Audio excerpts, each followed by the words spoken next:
B.2 explanations for quiz 2, question number 3 and number 4. Yeah. Question number 3, this one should be pretty easy. Yeah. Giving an array with these 4 elements, 4, 2, 3, 1. Yeah. How many inversions can you find in this array? You just count. First, you need to know what's the meaning of inversion, right? Yeah. I explained in the previous video, so I think everyone knows it. Yeah. Second, we just count one by one. Yeah. When you count, do not miss anyone. Yeah. That's all you need. Yeah. You count it carefully, then add up the numbers you count each round and get the answer. Yeah. All right, so let's do it. First, when we start, we fixed the first element, then compare it with all the remaining elements and count the number of inversions. Yeah. For example, 4 and 2 inversion, right? 4 and 2 inversion. The order is opposite, so inversion. Yeah. So 1, 4 and 3, 2, 4 and 1, also inversion. So the first round, we get 3 inversions.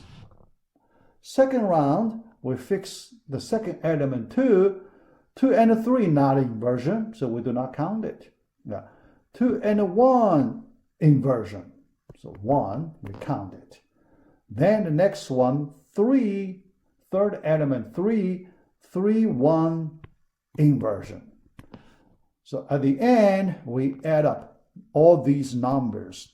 3 plus 1 plus 1 equals 5. All right, so that's the way, typical way we use to count the number of inversions. So given an array, we can count in this way. Yeah.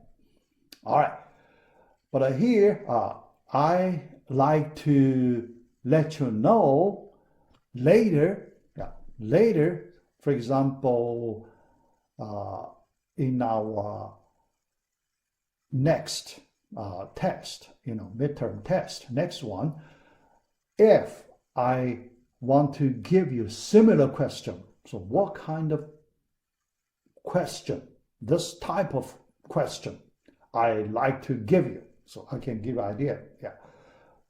First, if I give you another sequence of numbers, that's probably too easy, right? Yeah. Although I can give you a similar question like this one, but in my point of view, I feel it is a little too easy for you. So I want to change a little bit. Yeah. All right.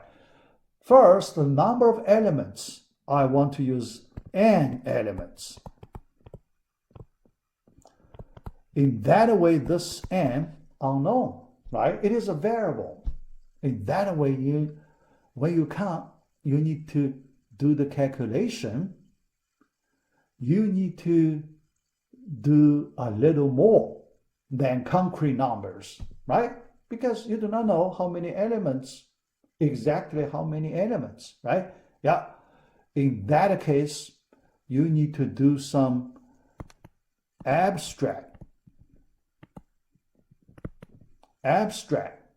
thinking, right? Yeah. That's something I like you to practice. Yeah. All right. So let me just give you a little more information. How do I give you this kind of question? All right. Yeah. First, let me see this way. So given an ordered array first,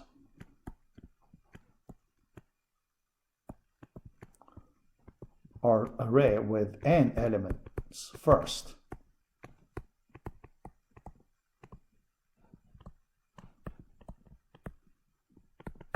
After that, I like to change the order of small number of elements in it. I want to change the order of small number of elements. If I do not change the order, so that it is too easy, right? Yeah. An ordered array. So that's one. But then when I talk about an ordered array, there are two possibilities I can use. The first possibility, increasing order. Second possibility, decreasing order. I can also use. All right, yeah, decreasing order. All right, two possibilities. After that, I like to change the positions of small number of elements. Not too many. If too many, they're too difficult, right? I do not want to make this question too difficult for you. Yeah, reasonable difficulty. So that's something I like to do. Yeah. One way, yeah, the first way, swap two elements. Swap two elements. One way, all right? Second way,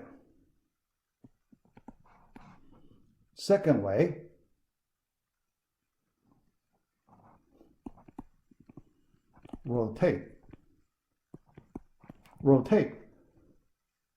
three elements.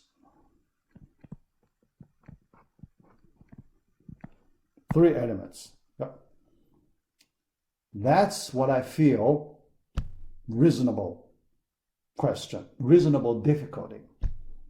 Yeah. If more than that, so I feel probably a little too difficult for you. So I may not like to go that far. Okay, just go to some appropriate distance for you. Yeah. All right. Yeah. So think about this one. If you want to do practice, yeah. So you can try. Yeah. Do some practice. Yeah. Later, so there is pretty good possibility I may give you one such question in the midterm. Yeah. All right. Yeah. Next, question number 4. Is the bubble sort an in-place algorithm? Here, the in-place, let me recall the definition. The extra space. Yeah. So what do you mean extra space? Other than input and output, right? Yeah, because input output, you need to store that all the time, right? So that's the normal space you have to use. Everyone has to use, so we do not count it. We count other than that part, standard part. You may need to use extra space to store your data temporarily. Yeah, that part we want to count. All right. In place means the extra space that you need for this type of algorithm is controlled by big O of 1. You know the meaning of big O of 1, right? So that's constant. That's a constant. That means that amount of space does not change when you increase the problem size. Yeah, when you have more elements, you do not increase the amount of extra space you use. So that's the meaning. So here I record it. Yeah. All right. Based on that understanding, bubble sort. So let's look at the bubble sort, the extra space we need to use. Basically, when we do swap operation, we need extra space. right? Yeah. Here, let's consider a typical situation.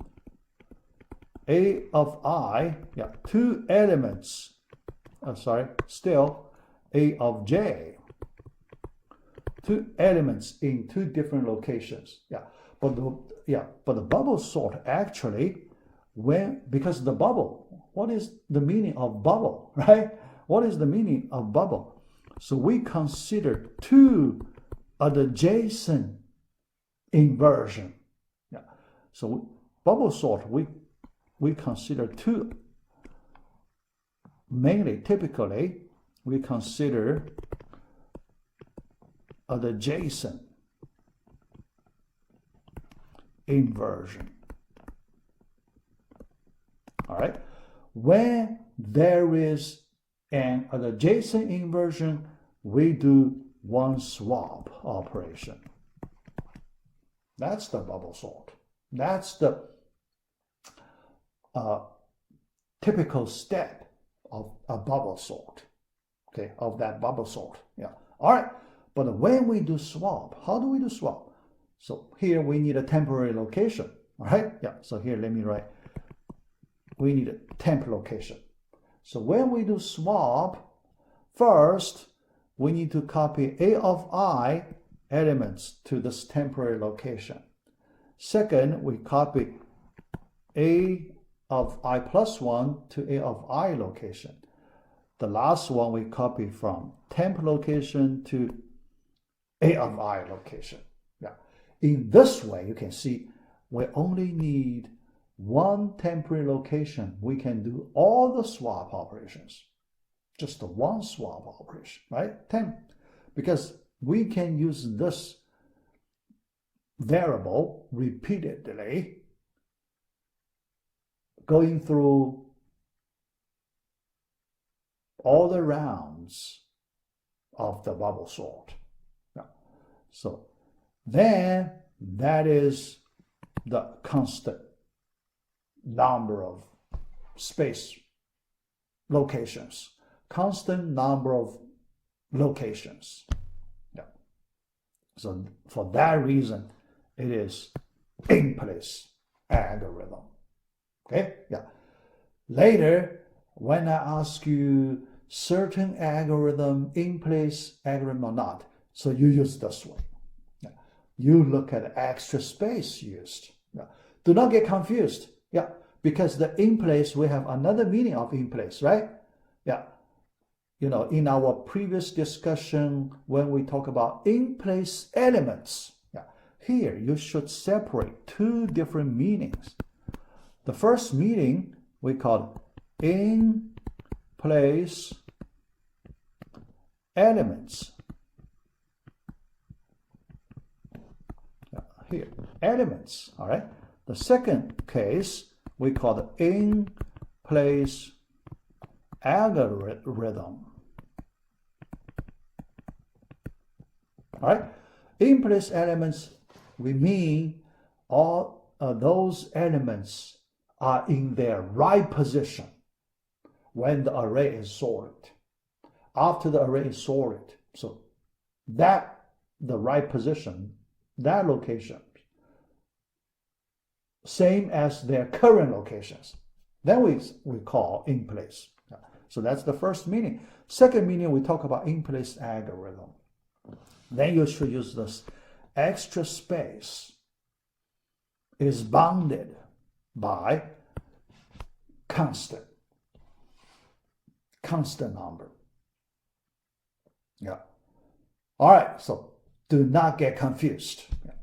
All right, so let us complete our second video, B.2, right here.